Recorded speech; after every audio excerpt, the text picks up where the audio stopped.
This is Jordan Peterson. Is that it's not easy for the Chinese to maintain internal unity. And so they tend to focus on that. And perhaps that's partly why China hasn't been as expansionist a power as it might have been. Maybe that's changed to some degree in recent years. But it's a very large country. It has an incredibly diverse population. And so they have... This is not a bad China take. Okay, let's continue. Their own problems, their own internal problems, which are significant and preoccupying. And so... Like, surprisingly decent China take. He didn't immediately jump the fucking gun and go... What the fuck? He didn't automatically. Maybe my expectation of like Western orators on China is like for them to like rush into head first, dive into like anti-China takes where they're like, they're fucking terrible.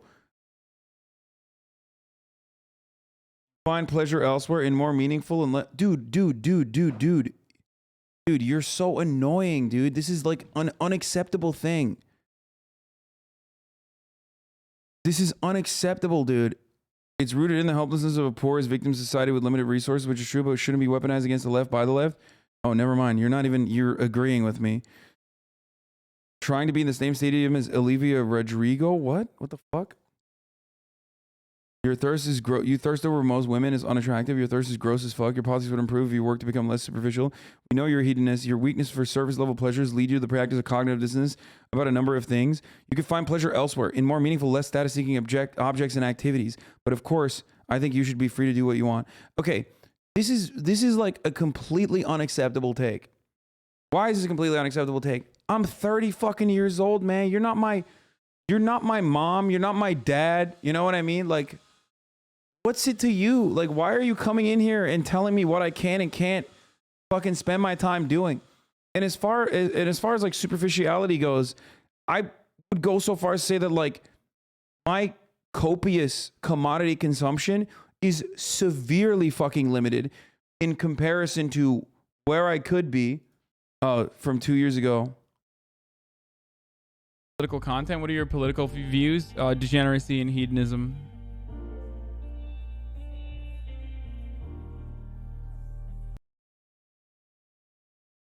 We pay you? That doesn't mean anything. You pay me for entertainment and fucking hot takes for cussy memes.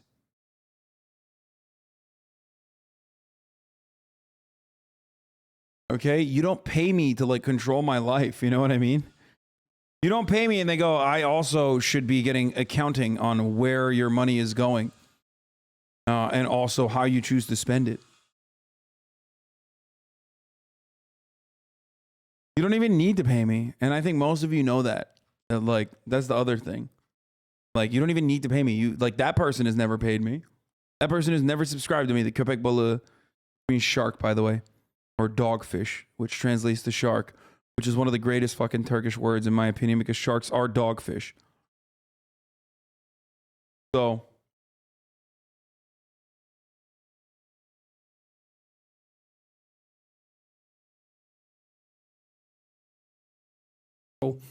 I hope that they stay focused on their internal problems and that they stay focused on solving them. I mean, China has been forward-looking enough. Holy shit. Taz Mission X with 100 gifted subs. Jesus Christ. Okay, Taz Mission X gets to control my life now, okay?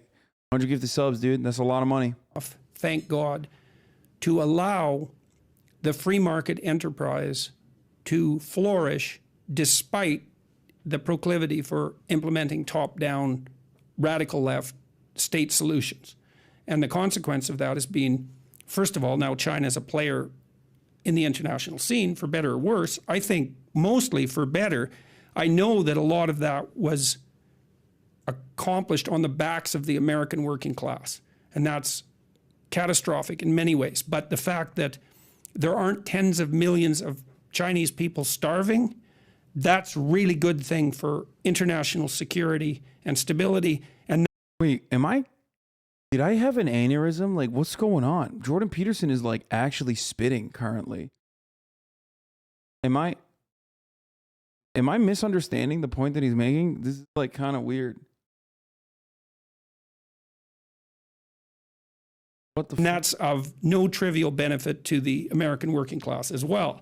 And the fact is that China makes a lot of cheap stuff that works mostly, and that people who are more stressed economically have also benefited to that to a tremendous degree. So it seems that all of that has been good. The twist towards a more totalitarian mode of governance in the last 10 years, that's obviously extremely worrisome. The fact that China is a totalitarian state has had a very negative consequence on us in the West, especially in the immediate, what would you call it? In the immediate emergence of the pandemic, because what we did was we rushed to imitate a totalitarian state.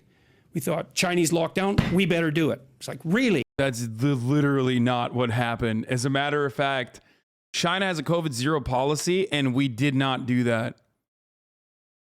What?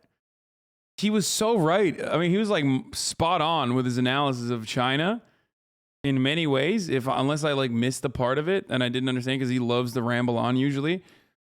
But this is such a weird take. What the fuck? We did the opposite. And also other countries that Jordan would never consider to be totalitarian because they're capitalists also did similar, that took active measures. And because of that,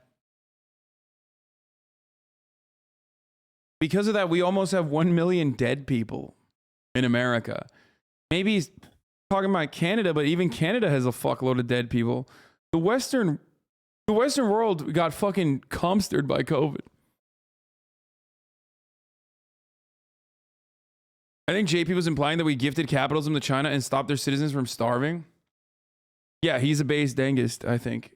Much like Cenk is. A lot of people are. Really, we better do what the CCP did. Well, that's what we did. And we'll see. We don't know what the consequence of that is yet. We'll see. Not good. Not good, in my estimation. And certainly the Johns Hopkins study seems to, it's only a partial study. In some sense, they've done the cost-benefit analysis. Costs so far. We have no idea what the costs are of having kids in masks for 2 years. We have no idea what the consequences are. What that's done, especially to introverted kids who are high in negative emotion, because they're going to be looking for a reason to hide anyways. And who knows what that's done to their psychological development, both as children and as adolescents. We'll find out over time, but we haven't paid the price for the pandemic lockdowns even a little bit yet. And did we destroy our economy? Like, these things take a long time. You know, they say if you're piling an oil tanker and you detect an iceberg in your path, you can see it, you've already hit it, because it takes so long for you to turn that it's too late. Well, in some sense, these huge systems that we're a part of are like that, is that you can't tell when they're broken because they take a long time to fall over. And I don't know if our system is broken, but we're going to find out. And I don't know if the pandemic lockdowns broke it, and maybe they didn't, and hopefully they didn't. I mean, I was in New York City, in Manhattan, a month ago, and it was the first time I'd really gone out anywhere other than Toronto. I'd been to New York a few years before, and it's a bouncing place, Manhattan. I love New York. It's such an amazing city. You know, the fact that Manhattan can even exist is just an ongoing absolute miracle. 7 million people compressed onto that island, and it's. Can you at least see his clinical approach to the children being masked and isolated from their friends? I think children being forced to wear masks at school is significantly less abrasive than children being educated at home. So I think that is a reasonable middle ground to get to, and as long as every child is fucking vaccinated, and as long as like they're not, you know, getting clapped by COVID, then at a certain point, I would wish that we could even, you know, once it does become an endemic, I would wish that we wouldn't even need to wear the masks at all. It's just a nuisance. Masks are a nuisance. They're annoying. It's the truth. They are. But the teen suicide rates, teen suicide rates have plummeted? Wait, I thought teen suicide... Wait, what are you talking about? I thought teen suicide rates have increased, actually, not plummeted. But that's not because of masks. That's because of isolation.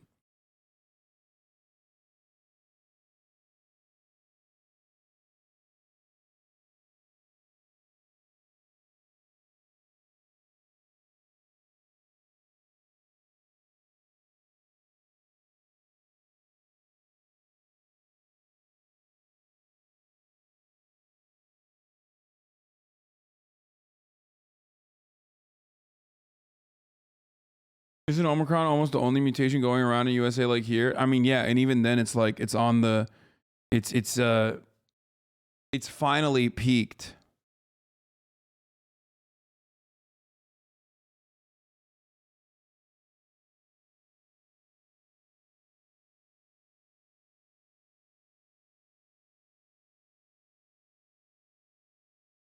Want to crack Ben Shapiro's neck like a little glow stick? Okay, dude.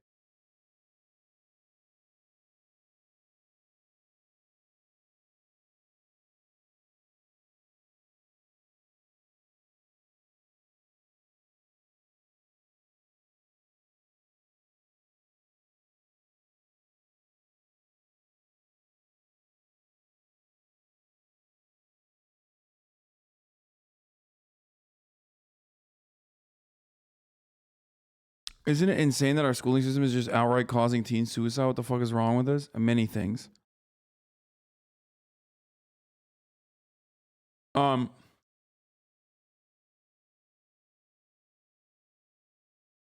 Okay, let's continue. Pretty damn clean, and it's pretty safe, and it's really cool, and there's something to do all the time, and you can walk around free, and like that bloody place is a miracle, that's for sure.